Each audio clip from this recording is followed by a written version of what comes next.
Гавьяаны эзэд нэвтрүүлэг. Тээврийн цагдаагийн алба.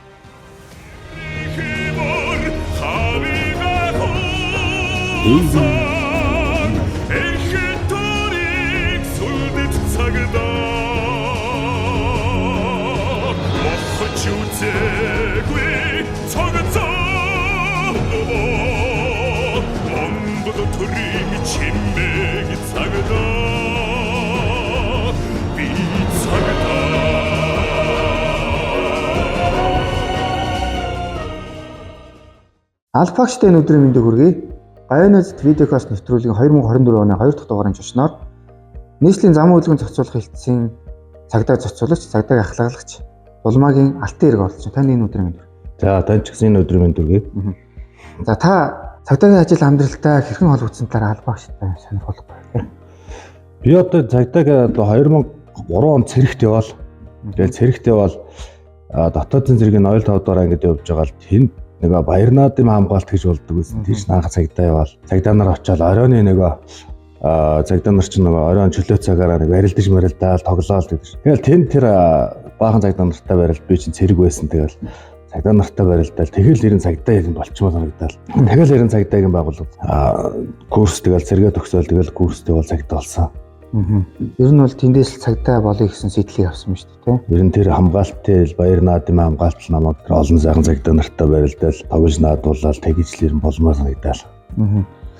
Хаана ер нь үрг гүйцэтгэжсэн байна цагдаагийн байгууллага. Би цагдаагийн байгууллагад 2005-6 оны 2 сарын 1-нд эрүүл хамгаалтын газарт эрүүлийн цагдаагаар тэнд төмлөгдөд ажиллаж байгаа. Тэгээ 12 он хүртэл ажиллаж байгаад 12 оноос тээврийн цагдаагийн албанд ирээд энд ажиллаж одоо хөдөлгөөн зохицуулах хэлцтэй ажиллаад Чингэлтэн замын цагдаад ажиллаад буцаад хөдөлгөөн зохицуулах хэлцтэй ажиллаад ингээл ийм маршрутаа л явж байгаа. Одоо хүртэл үрг гүйцэтгэж байна, тийм. Тэгээ одоо хүртэл үрг гүйцэтгэж байгаа. Энэ жил цагдаагийн ерхий газраас албаагч таны төлөө 2024 онд хэрэгжүүлээд явж байгаа. Тийм. За мөн Монгол Улсын ерөнхийлөгчийн эвэл дор энэ жил 2024 оны ахлагчийн жил болгон дарласан байна. Түүнтэй холбогдуулаад энэ удаагийн манай Гавьяаны эзэд видеокаст нэвтрүүлэг ахлагч нарын жил болгосонтой холбогдуулан дандаа ахлагч нар оролцож байгаа гэдэг та бүхэнд бас болгох зөв байх. За манай нэвтрүүлгийн гол зорилго нь цагдаагийн гавьяа авсан.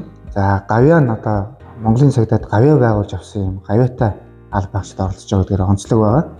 Тэгэхээр та Монголын цагдаагийн гавьяаг хэдэн онд ер нь ямар хэрэг илрүүлж авч ирсэн бэ? Энэ талаараа нэг албаагчтай нэг мэдээлэл өгөөч.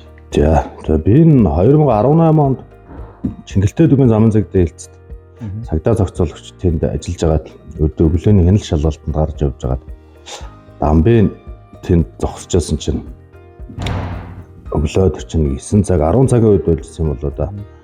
Өөр гүйцэтгэхдээ бид нар 3 албаагч нийлцсэн бид 3 ажил хийжсэн чил гинт улаан парад зоор парад 95 парадад хажууд нь цагдаа гიშгцэн гიშгүр дээр нэрсэн бариулсан барьсан цонхын тойс цогссон байдалтай л ороод тэрвээ чинь ягаах тухайн үед нарал гайхаж юм чинь гин цагдаа овцтой хантаацтай бүр нэлээд содон байгаа юм. Тэгээд нөгөөдхөө чинь араас нь юу болов гээл тэгэл бичлэгээ хийгээл өсөө догсон тэр машинаас зогсоог шууд явуулах гэсэн.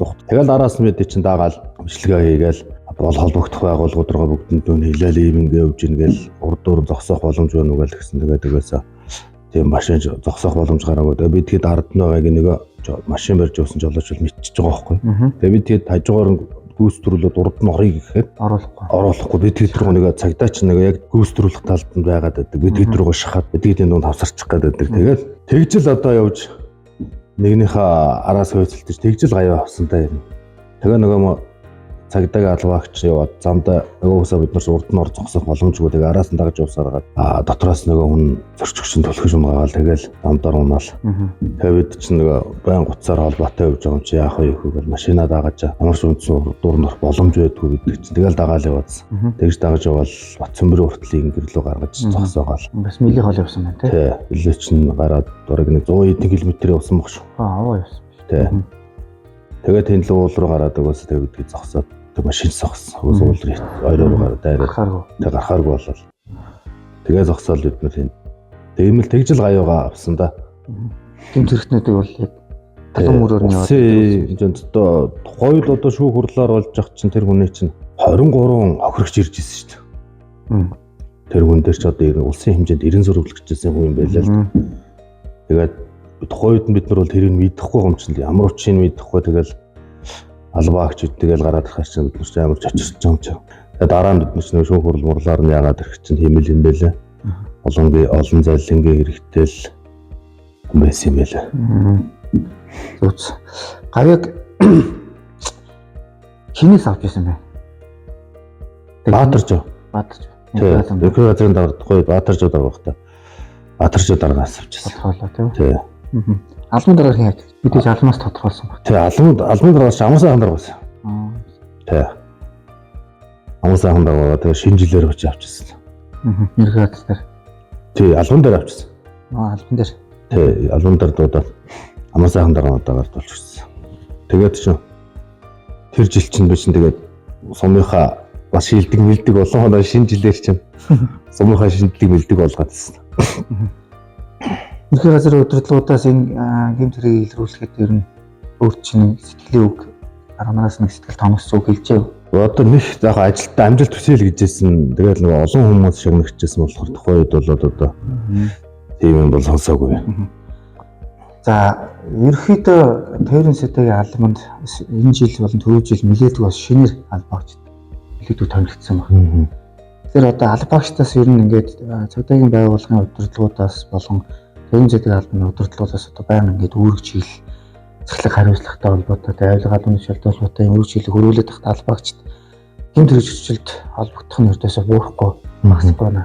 Тэгэхээр энэ чиглэл дээр танд нэг ингэчүүл нэг энэ албаагчны гайгүй юм да. Алдаа дутагдал нэг ингээд нэг засчмаар гэсэн тийм дотроо бодож явдаг нэг сэтгүүл. Ер нь албаагч юун дээр алдаад байна?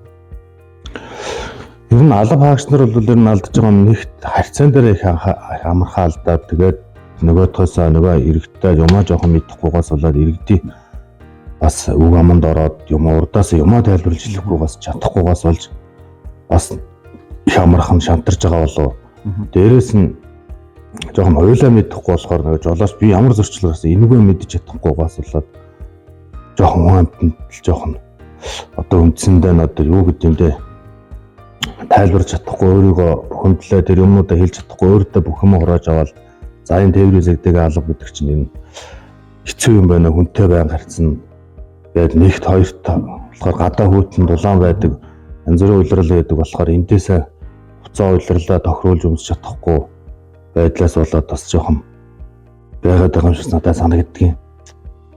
Уул нь одоо өвлийн хүүтэнд бол сайхан дулаан хуц өмсчээ зогсож бас бол 80-тайхан л байдаг шүү дээ. Тэгэл манайхны албаагч нар чинь зарим ингээ шинэ орж ирж байгаа хүмүүс чинь жоохон нэмгэн нэг өөртөө гой ганган байх гал байгаад байгаа бол гэж би дотроо л дүгэндээ аяа амт ингээ шинэ хүүхдүүдтэй үүрэг гүйцэтгэж хатаарж ийн та ингээ зогсоодохын даарж ийн яаж ийн би яах вэ дараад нэг ямар очиод ирвэл гэж тэгж диймэлээ. Би тэгж боддог байсан. Авилгатай бас нэлээдгүй албаагчдаас холбогдоод байна. Энэ тал дээр таны бодлоо.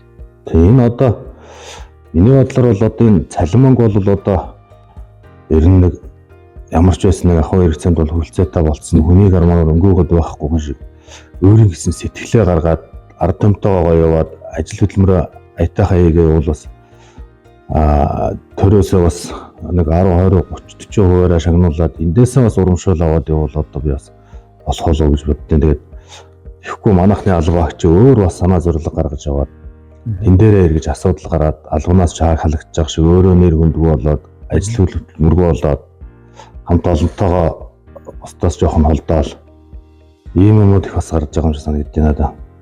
Энэ тал дээр жоохон бас албаагч юм тиймэрхүү юмроо авахгүй ажлаа хуулийн дагуу бас ажиллаа хийгээ бол бас өөрт нь хэрэгтэй юм болов уу гэж бодож байгаа. За баярлалаа.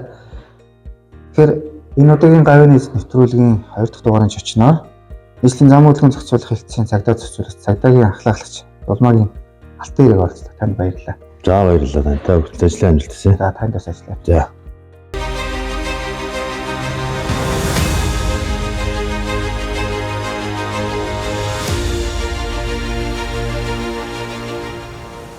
Гавьяаны эзэд нэвтрүүлэг.